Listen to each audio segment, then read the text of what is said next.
right, so here at the 12 o'clock position on Metalopolis, we have Liquid Sheth spawning as our purple Zerg player. Now, he went down 0-1 in the first game to some 8-gate pressure, came back and actually beat 9 gates all-in pressure from TT1 in game number 2 on Terminus. His opponent down here at the 6 o'clock position, that is our blue Protoss player, Fnatic MSI's TT1. And as I was hinting at before, this map Metalopolis is taken out of the map pool. I've talked to Pain User at length about this, and he is happy this map is gone, said it was a very Zerg favorite and did not enjoy playing on it at all. But what are your opinions? It's actually one of my favorite maps. I feel like it's pretty balanced. After seeing that game in the last MLG with Boxer and the huge air battle game where it was a stalemate, it was like an hour-long ridiculous. game. So that Boxer and Rain, I think it was? Yeah, I think so. That goes to show this map is very balanced, even though it was a TVT. I really like this map. You know, it'll stay in competitions, even though it's not on the ladder. People will continue to play in tournaments, so no harm done. Metalopolis will not be going anywhere anytime soon. And we'll have to see if both these players go for the same exact builds that they've been doing leading up to this game in games 1 and 2. This, I don't think we're going to... Well, okay, maybe. Okay, I'm sorry. I apologize. I take back what I just said. I actually didn't see the pylon down there, and I thought this probe out here was going to do something a little bit cheesy with some proxy tech or something like that, proxy 2-gate or something along those lines. I didn't see the pylon at first, but never mind. Yep, you are correct. We are more than likely going to see a nice... fast expand, forge fast expand, or just quick nexus. In fact, he has the minerals required for a forge, not putting those down. That's going to be a 16 nexus here in a second. He's going nexus first again. This is bold. Well, he is cross positions, fortunately for TT1, so this can be slightly more viable on this map. Yeah, but we'll have to see how this works out for him. This is how he did it in the first game on Zalnaga, and I believe on the last game he went Forge then Nexus. He did go Forge first, yeah. I mean, it's a lot easier to wall off that small choke point with cannons there, and you might as well take the precaution anyway. You know your Zerg opponent is going to go up to a ridiculous number of bases on Terminus pretty quick, so certainly not a bad move on his part. Just unfortunately, the 9-gate follow-up didn't work very well. And here we have Gas before Spawning Pool, so quick speedling build coming out of Sheth, and he is going to use those Lings to go ahead and secure this expansion here in a second, getting up Queen and Lings first. Just a little bit unusual. I mean, you do frequently see Zerg players going after 15 hatch on this map, especially cross positions. Pretty easy to pull off, but once again, I think TT1's reputation preceding him a little bit, because that pro could certainly slap down some cannons if the situation called for it. Yeah, this is a very confident opener from TT1 again. We'll see if he throws down a pylon. No, with the 4 Zerglings out there, he's just going to lose that probe. But this is very, very bold and confident from TT1, saying, you know what, I'm going Nexus first on Liquid Sheth, and I'm going to have no problem holding it. I'm actually going to push out on 2 bases and kill him. We'll have to see how this works out. If he's going to go for another 2-base all-in, or if he's going to actually try to take a 3rd base. That would be interesting. That's crazy talk. That is crazy talk. Anyway, so TT1 still on no gas. There's the first gas finally. And I do expect a pretty powerful... what I'd actually like to see out of him is like a 6-gate attack before Sheth is able to get any sort of pressure mounted. So he does a 6-gate attack, pokes and does some damage, and then transitions back over to Robo, kind of like we saw in game number 1, but this time maybe behind the Oh no, this probe is trapped here, isn't it? Oh, he should kill that to free up the supply.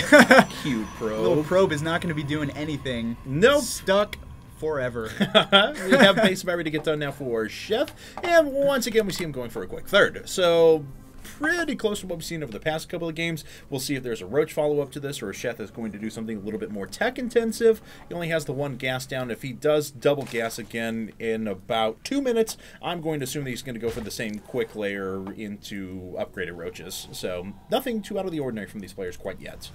Yeah, and TT1, the Canadian player, I'm not sure if he's still living in the pro house with Cats, Druby, and Phoenix, but he was actually known for map hacking in Brood War, which I heard about on Team Liquid. Yeah, he was. It was quite notorious, actually. But he himself has admitted to it. We actually did an interview with him here at IGN right before the first one. He questioned him about that as well. And he admits that it's a period of his life that he's known for, and he can't deny that it happened, but he's tried to move past it. And I've got to say, his live tournament results have been very impressive. I remember him going over to Korea for the GS World Championship. That was, I believe that's what it was titled, was one where they brought over a bunch of foreigners to compete against the Korean players. They even did a big Winners League style best of 15 between the 2 teams, and he knocked out a couple of very, very good players. So his tournament results have certainly been nothing to scoff at, and he is a quite accomplished live player. Yeah, I'm definitely very impressed with TT1. He's a very solid, consistent Protoss player here in StarCraft 2. Macro hatch. Interesting. This is actually a big deviation from Sheth because he has gone after 3 base right away, and 3 base alone should be enough to deflect any sort of 6 or 7 gate pressure, as we saw Looks like it's going to in be the past 6 couple gates. of games. Is it going to be 7? We'll find out. There's another pylon. And this going to the Overlord top. is beautiful timing from Yes. Sheth on this Overlord scout. He's going to see all 5 of the extra gateways in production. He already knows about the one at the front.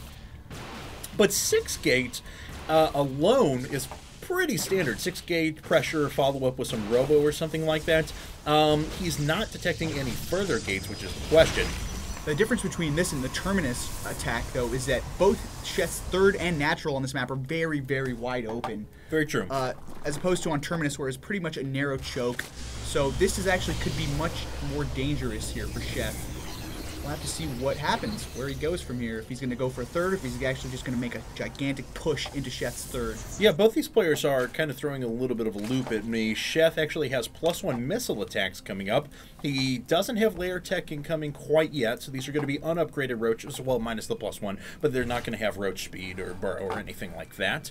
And already we see the robo coming up for TT1, and I like this. Robo, or 6 gate plus a couple of immortals in there or something like that is going to do wonders against what Sheth is showing at the moment, especially very zealot immortal heavy composition. Should be able to counter what Sheth has quite nicely. Let's actually take a look. Sheth has 13 lings on the ground in addition to 6 roaches. Another 8 roaches just about to pop up, so he is going into full production mode. Looks like he's satisfied with his 54 workers for the very moment. even on workers. 54 for Sheth and 56 for TT1. It's very close right now economically. Yeah, certainly. And we do have our first immortal coming up now for TT1. Drives off a few of those lings. And Sheth putting up 16 workers at the same time. Wow. Using almost a full production cycle off of his hatcheries.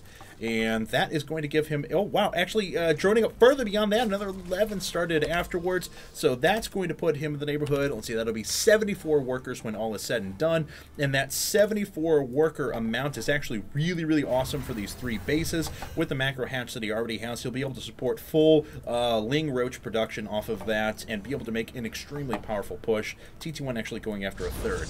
Wow, and yeah, Cass, as a Protoss player, that Zerg mechanic actually horrifies me, that they can just build 20, 30 drones. They're only limited by their larvae and their minerals. Of course, as a Zerg player, that's if you accidentally put up 15 drones right before you're about to get attacked, that will kill you. But as as a Protoss player, that is such, you have to constantly pressure Zerg. You can't let them do that. And I'm curious what okay, I can't really make this decision now. It looks like Sheth did see the robo before this, so that's why he felt a little more comfortable with droning up. He knew like a ridiculous 8-gate timing attack wasn't coming his way or anything along those lines. But Sheth has another 12 roaches coming. Okay, look at what this production is going to be. Already has 18 roaches. He's on 79 drones at the moment, and bam, bam, bam. 20 drones coming up at about the same time there. Already now he's going to be well into the 30s, and that production is not going to cease. He's going to be able to max himself. Look at this, 160 supply, 11 minutes and 45 seconds into the game on very well upgraded roaches, so this is going to be an amazingly scary push. Yeah, and a lot of sentries in the army here from TT1, which would indicate that he's actually trying to go into a longer game here. So this is a nice little change-up that he's throwing Sheth here after showing him the 2 very strong 2 base, I want to say all-ins in the previous 2 games. And now it looks like Sheth is moving off for a little bit of pressure here with his roaches on the right side of Metalopolis. As he's taking his gold as well. Yes, he is. This is very, very interesting out of him. Look how quick he's maxing. That's ridiculous. 184 supply already. He's putting up a bunch of overlords to alleviate that supply problem. And he is going to time with a few of these upgrades coming up at once. He's got about 30 seconds before those finish. So I imagine we're going to see a lot of posturing, just pushing forward, back, forward, back, forward, back, until those upgrades finish, and we'll see a double-pronged attack. And look at the way the roaches are streaming in. 199 supply, under 13 minutes into the game. Absolutely ridiculous. His macro is in top form at the moment, and Sheth, he is going to be able to put on an extremely impressive display. I think he's going to try to brute force and take out the third of TT1 here. I actually think he's expecting to lose these roaches but do enough damage with them. And oh, those are some beautiful force fields from TT1. But the two-pronged attack from Sheth, he might be able to snipe this Robo, but Sheth's forces, TT1's forces, are coming back and chasing those roaches away in combination with the cannons. Some more nice force fields at the third, but the roaches are banging away on these pylons here.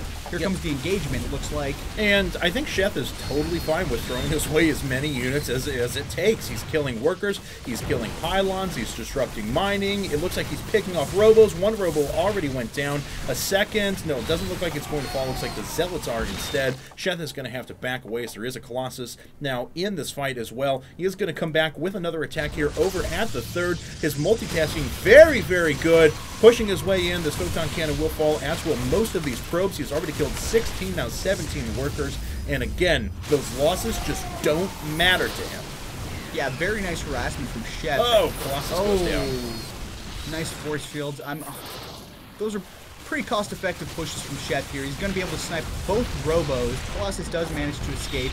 This is just very annoying for TT1. He's killing his production. He's harassing his third, and like we said, he killed 20 workers about already from TT1. Yep, but now TT1, to his credit, does have a very large attacking force ready. So if he's able to stave off this as long as it takes, and then can move up with a big death ball and deny a couple of bases, then he's still in the thick of things. But minus those robos at the moment, we do see 2 more robos coming back up. We also have another gateway being added to the mix. Minus those robos, TT1 is kind of in a pickle. Look at this. I mean, we're only 15 minutes into the game. Sheth has remaxed 3 different times, and he's already banking resources. I mean, I realize he's not really there on tech. He's got pathogen glands. He's got infestors coming up at the moment, so his tech is not incredible, but still, this man is going to be able to produce an enormous number of units and just throw them in waves at TT1. It's going to be very difficult for TT1 to stop. Yeah, and those 5 hatcheries now. He's taking his 5th on the left side of the map here. He's going to have 5 hatcheries plus injections worth of production here.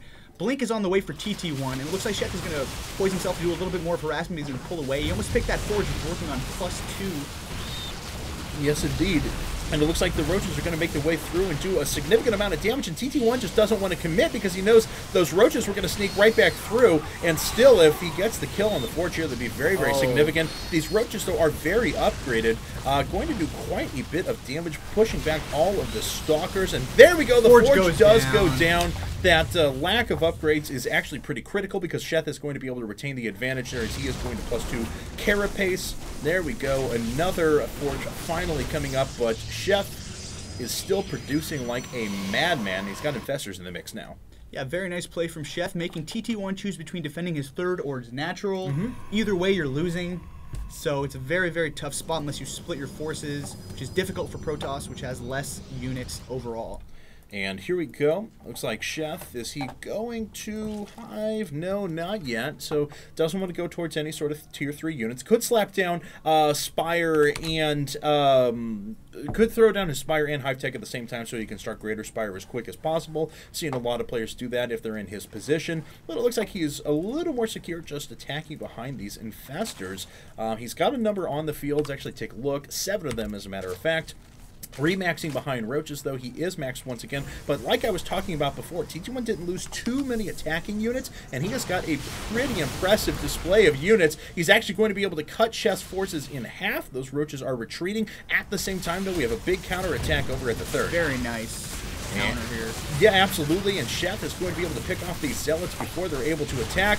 And there we go, the fungal growth's going down. The probes are going to bite the dust in a second. Wow, there's so many red probes. Oh, and the Zerglings are coming in and cleaning most things up. The infested Terrans doing the rest of the damage. Workers killed now at 51 for Sheth. He has only lost 1 worker of his own. He re-denies the forge once again. And once again, folks, even if he gets this forge killed, it doesn't matter. He's done enough economic damage. He's remaxing behind roaches, infestors, and lings, and researching neural parasite. Wow, and Sheth is impressing me so much in this game. He's definitely gotten a lot better since I last saw him play, which was about a month ago. I watched his stream a little bit. He's gotten a lot better. Sheth is looking very scary, and you know, his performances show that. He took runner-up in this most recent North American BlizzCon Invitational, only losing to Select in that final. And I have to say, there's a little bit of inter-office wagering going on. I thought that Sheth was going to take out Kibikaki. Of course, we worked with Reign's manager, Frank, and he said that his player was going to take it. Didn't matter. Sheth took him down, and I won money. Anyway, here we go. TT1 going to make his way into the gold of Sheth. Sheth doesn't care. He's going to go for the counterattack. Looks like he has just enough forces here to pin this army in place for as long as possible. A couple of fungal growths going down. He's fine with losing the space because he knows if he gets the third here, that's all the mining that TT1 is doing. TT1 retreating with a few units back to his natural. He is going to push out. We have a little bit of a pace race on our hands, but of course Sheth is going to be able to produce enough units, and he still has a big enough attacking force that once this natural goes down, it's going to be very difficult for TT1 to recover. Oh no, those sentries! Oh, 6 sentries. That's 600 gas gone. TT1 is sending his forces back after taking out the gold of Sheth, but his third has also been taken out by Sheth. And here we have the forces engaging here.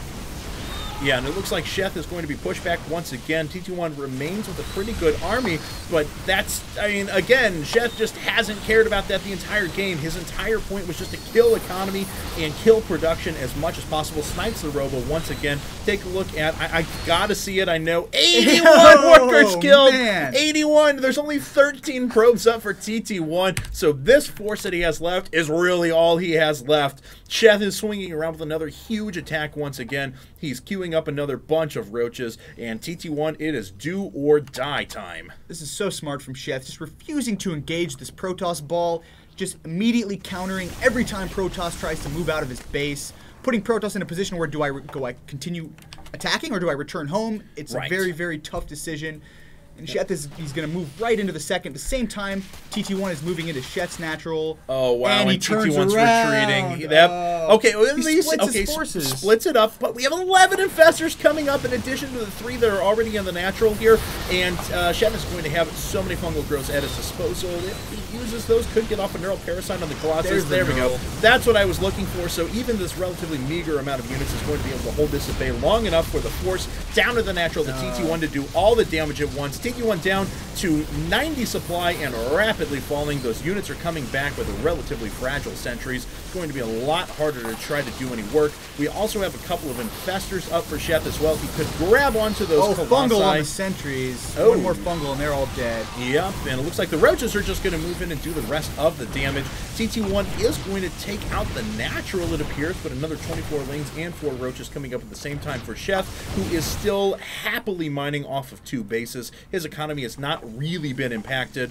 There's 2 colossi remaining here with, wow, actually a huge number of kills between the 2 of them. 37. But here we go. The remaining reinforcements from Sheth are going to crush through the rest of this army. TT1 did take out that natural, as we stated before, but Sheth still with 50 functioning workers. He even killed some more there, bringing his grand total to 87 workers killed. That is a ridiculous number. We're 24 minutes into this game. I really don't see any way back for TT1. No. I feel like he's just going to throw these last 2 Colossus into Sheth and then GG out. Very, very nice play from Sheth. I think that time in Korea actually paid off for Sheth in a big, big way, and it's showing here. I spent some time in the with FXO. He played in the GSTL for FXO, and he also played in Code A. Yeah, and he actually won a match, so he retained Code A, so he was still good to go if you wanted to keep playing. It was San, I believe, he defeated the Korean Protoss. Yes, it is, and he's got. Let's see here. It looks like he is actually receiving quite a big attack from these Colossi. TT1 not really producing anything else though. He can't really. He's not doing any mining. Could do a little long distance mining, hoping that these Colossi kill everything. The amount of kills they have is pretty staggering, I actually have to admit. Now have 75 kills between the 2, but there it is. Roaches move in, the Colossi go down, and there's the GG. Good game. So, Sheth advances into the semifinals of IPL Qualifier number 1 for, IPL 3.